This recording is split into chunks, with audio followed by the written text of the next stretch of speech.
안녕하세요 여러분, 범생맨입니다. 직장인 여러분, 월요병 다들 있으시죠? 오늘은 월요병을 극복할 수 있는 꿀팁을 몇 가지 다뤄보겠습니다. 사실 이게 진짜 꿀팁인데 뻔한 것들 아니고요. 진짜 이런 거 다들 혼자만 알고 있지 어디 가도 잘 안 알려줍니다. 제가 회사 생활을 10년 넘게 했으니까 1년이 52주라고 하면 회사 생활하면서 월요일만 최소 520번 이상 경험해본 셈이 됩니다. 솔직히 월요일은 저도 아직까지 타격감이 있을 때가 있는데요. 그래도 조금은 나아질 수 있는 방법을 같이 공유해보고자 영상을 제작했습니다. 먼저 첫 번째 꿀팁입니다. 금요일 업무 마무리, 정리하기. 월요일 출근 전 마무리하지 못한 업무가 쌓여있다면 일요일부터 스트레스가 됩니다. 이게 월요병의 근본적인 원인은 결국 업무 스트레스입니다. 물론 출근하는 것 그 자체로 괴로운 일이긴 한데 정면 승부는 일단 업무입니다. 월요일 아침에 당장 처리하거나 보고해야 할 일이 없애는 게 핵심입니다. 월요일 오전 시간은 좀 편안한 마음으로 있자는 거죠. 그리고 우리가 주말에 의식적으로 회사 생활을 떨쳐내며 절연하고 푹 쉬고 왔기 때문에 자칫 사소한 부분을 놓칠 수가 있고 뭐부터 시작해야 될지 멍할 때가 있습니다. 그래서 최대한 금요일에 업무를 모두 마무리하고 다음 주 중요한 업무 보고사항이 있다면 보고자료를 초안이라도 만들어주는 것이 핵심입니다. 이게 굉장히 중요하고 제 마음을 편안하게 만드는 일인데요. 이렇게 하면 심리적 부담감도 들면서 업무의 완성도도 높일 수 있습니다. 이런 업무 습관이 지속되면 월요일에 출근해서 생각하자 하면서 나를 믿을 수 있게 되고요. 주말에는 온전히 회사 생각으로부터 자유로워질 수 있습니다. 아, 그래. 월요일에 출근해서 생각하자. 내가 꼼꼼하게 체크하고 있으니까 조금은 더 나를 믿어도 된다고 생각하는 거죠. 그리고 금요일 퇴근 전에 다음 주에 챙길 일들을 미리 달력이나 수첩에 메모해두면 좋습니다. 금요일에 내가 월요일에 나를 위해 조금 더 수고하는 거죠. 이렇게 하면 실수도 줄어들고 월요일 출근 부담도 한결 덜할 겁니다. 두 번째 꿀팁은 금요일 저녁을 알차게 보내는 겁니다. 금요일 알차게 보내기는 금요일 오후를 사실상의 주말로 간주해서 주 4.5일을 근무하는 기분을 느끼게 하는 게 목표입니다.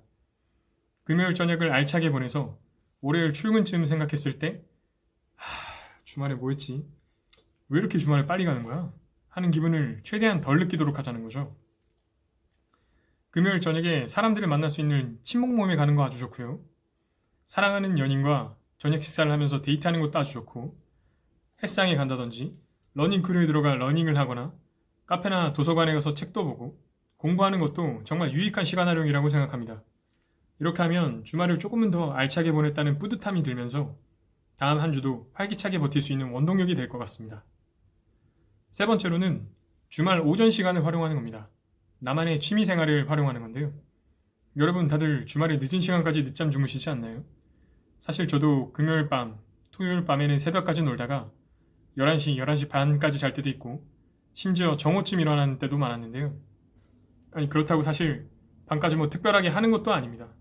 그냥 누워서 넷플릭스 보고 유튜브 짧은 쇼츠 한 100개 보고 아니면 뭐 그냥 의미 없이 웹서핑 한다거나 웹툰 본다거나 그게 답니다만 근데 시간이 지나고 보면은 그게 남는 게 없습니다. 넷플릭스는 저녁에 식사하면서 한두 시간 보는 걸로 딱 좋고요. 이게 하루를 이대로 마무리하고 싶지 않다는 마음에서 나오는 일종의 자기 보상인데 바로 이런 게 주말이 순삭되는 것의 주범입니다. 주말 밤에 늦게 자고 늦게 일어나고 차라리 주말 오전 시간을 의미 있게 활용하면 도움이 됩니다. 예를 들어 토요일 오전에 독서 모임을 한다든지 직무 관련 스터디를 한다든지 영어 스터디 같은 것도 좋고요. 이렇게 되면 전날 밤에 새벽까지 무리해서 잘 놀지도 않게 되고 주말 오전에 한두 시간 정도는 이렇게 의미 있는 시간을 보내게 되고 점심 식사부터는 굉장히 여유롭거든요. 사실 주말에 뭔가 특별히 여행을 떠나거나 하지 않더라도 저희가 평일 주중에는 오후 2시쯤에 반일 휴가만 내고 나와도 되게 기분 좋고 하고 싶은 거 많고 그렇잖아요. 주말에 생각해보면 정말 긴 시간이 주어지는 겁니다. 단순히 늦잠 자고 낮잠도 자고 이러는 것보단 찾아보면 할 게 굉장히 많습니다. 네 번째 꿀팁은 일요일 오후 나만을 위한 보상해 주기입니다. 일요일 오후부터 심한 분들은 일요일 오전부터 월요일 출근에 대한 압박감과 걱정을 느끼십니다. 그런데 일요일 오후에 저만을 위한 보상 루틴이 있다면 좋습니다. 보통 주말에 친구들을 만나더라도 일요일 늦게까지 놀지는 않으니까 일요일 오후는 보통 자기 정비를 하는 시간으로 많이들 보내잖아요. 일요일 오후 시간을 몸도 마음도 여유롭게 릴렉스하는 게 포인트입니다. 그래야 일요일 밤 잠도 잘 자고 잡생각도 떨쳐버릴 수가 있습니다. 예를 들어 저는 오후 시간에 웨이트 트레이닝을 하고 30-40분 정도 그냥 가볍게 몸 풀고요. 집 근처 산책하기 좋은 숲이나 산책로를 좀 거니는데요. 산책 반드시 추천드리고 싶습니다. 천천히 걸으면서 생각도 정리하고 가끔은 이제 앞으로의 미래에 대해서도 고민해보고 가족들과 서로의 생각을 공유하면서 전화통화를 할 수도 있습니다. 추가적으로 사우나 가는 것도 좋아하는데요.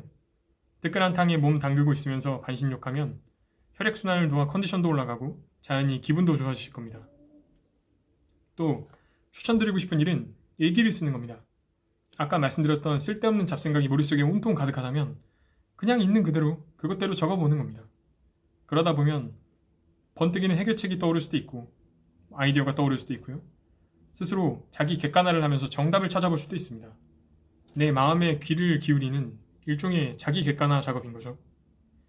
꼭 오늘 하루 있었던 일이 아니더라도 한 주 동안 있었던 일들, 아니면 최근 내가 감사하게 생각하고 있었던 것들, 고민들, 소소하게 감사일기를 적어도 굉장히 의미가 있을 것 같습니다.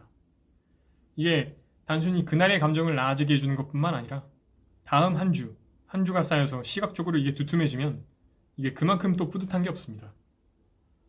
5번째 꿀팁은 월요일이 기다려주도록 만드는 겁니다.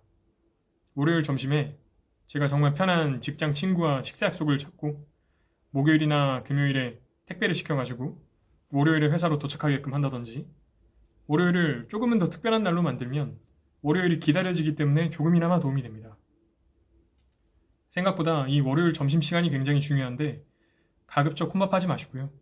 마음 터놓고 지낼 수 있는 좋아하는 동료나 후배들과 점심 식사하시기 바랍니다. 솔직히 선배는 약간 좀 불편할 수도 있고 어려울 수도 있으니까요. 월요일보다는 화요일이나 수요일에 주로 드시고요. 진짜 편안하게 만나서 얘기할 수 있는 사람, 내가 편안하게 식사할 수 있는 사람과 맛있는 거 먹고 식후엔 커피 한 잔에 잠시 산책할 수 있는 동료라면 더 좋겠습니다. 그럼 기분 전환도 되고 생각보다 월요일 오후가 그렇게 힘들지는 않을 수도 있습니다. 6번째는 나만의 모닝 루틴 만들기입니다. 이건 비단 월요일에만 해당되는 내용은 아닌데 평일 주중 모든 아침 시간에 활용하면 좋은 내용입니다. 먼저 출근 시간 동안 지하철이나 자차 운전에서나 스스로 좋아하는 음악 리스트를 선곡해서 듣는 루틴을 만든다든지 좋아하는 유튜브를 본다든지 그리고 직장인분들 다들 주식 관심 많으시니까 월요일 아침에 뉴스 기사도 한번 모니터링하고요. 주식시장도 살펴보고 나를 위해서 뭔가 월요일 오전마다 삼성전자나 메커리인프라 같은 주식을 한 주씩 매수하는 것도 재밌는 루틴입니다. 물론 주식 투자를 함에 있어서 정말 저점 매수를 귀신같이 해가지고 아주 큰 수익을 볼 수도 있겠지만 한 주 한 주 나만의 루틴을 만들다는 데 이게 의미가 있고 이렇게 되면은 자연히 시간 분할, 주가 분할, 분할 매수도 가능해지고 한 주씩 쌓여가는 잔고를 보는 것도 재미가 있습니다. 나중에 이렇게 모은 주식들을 우리가 50세가 됐을 때 특별한 날에 일부 처분해서 나를 위한 또 다른 선물을 해주는 것도 의미가 있겠죠. 다음 모닝 루틴 중 하나는 먹는 거를 잘 챙기는 겁니다. 이것도 일종의 나에게 주는 자기 보상 차원인데요. 아침 식사를 거르면 영양소 공급이나 에너지 생산이 떨어져서 심리적으로도 영향을 주고 기운이 더 없어집니다. 공복감으로 점심을 많이 먹게 되면 오후에 더 졸리고 피곤해지니까 간단하게라도 아침을 챙기는 게 좋습니다. 커피 한 잔도 괜찮긴 한데 사실 공복에 커피 한 잔 하기보다는 영양가 있는 음식으로 루틴을 챙기면 더 좋겠습니다. 저는 제 자리 서랍에 간식 창고를 하나 마련해 놨는데요. 장기간 보관이 가능한 것들로 예를 들어 다크초콜릿 맛 프로틴 쉐이크라든지 초콜릿도 있고요. 아몬드나 호두, 비타민 젤리도 있고 고급스러운 차도 몇 개 좀 아껴놓은 게 있습니다.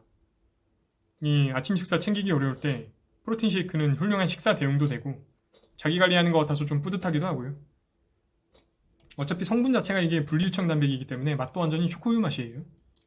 가격도 한 잔에 2-3천 원 정도라서 아침에 커피 뽑아 먹는 것보다 낫죠.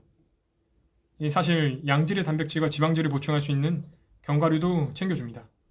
일단은 허기짐이 없어야 정서적 결핍도 방지할 수 있다고 생각합니다. 그리고 화장실은 필수인 거 아시죠? 하루를 상쾌하는 것만으로 한 주를 또 하루를 가볍게 시작할 수 있게 되니까요. 진짜 중요한 포인트라서 마지막에 살짝 넣어봤습니다. 마지막으로 극강의 비법은 연차입니다.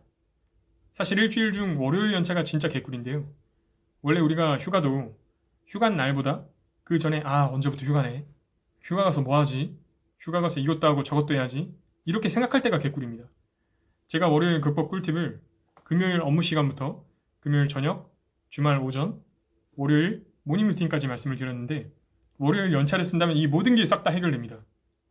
물론 이렇게 되면 이제 화요병이 올 수가 있는데 이건 또 화수목금만 버티면 또 주말이야 하는 생각으로 다음 한 주를 버틸 수가 있습니다. 그럼 여러분 월요일 출근이 마냥 즐겁고 행복할 수는 없겠지만 그렇다고 또 너무 두려워하지 마시고요. 사실 직장 생활에서 가장 힘든 건 업무도 업무지만 같이 일하는 직장 상사나 동료 때문인 경우도 많잖아요. 제가 경험하기로는 월요일 출근 직장 생활 10년 넘게 해도 힘드니까 저뿐만 아니라 옆자리 동료도 월요일 아침은 힘들 거예요. 다음 주 월요일 아침엔 제 옆자리 동료를 위해서라도 웃는 모습으로 먼저 인사를 건네보는 건 어떨까요? 대리님 안녕하십니까? 좋은 아침입니다. 즐거운 주말 보내셨어요? 월요일 아침 피곤하신데 제가 모닝커피 한 잔 사겠습니다. 잠깐 내려가시죠. 뭐 이런 식으로 너스레도 떨고 부침성 있게 말 한마디 건넬 수 있다면 월요병도 그렇게 큰 스트레스는 아닐 것 같습니다. 그럼 오늘도 대한민국의 모든 직장인 여러분 고생하셨습니다. 감사합니다. 범생면이었습니다.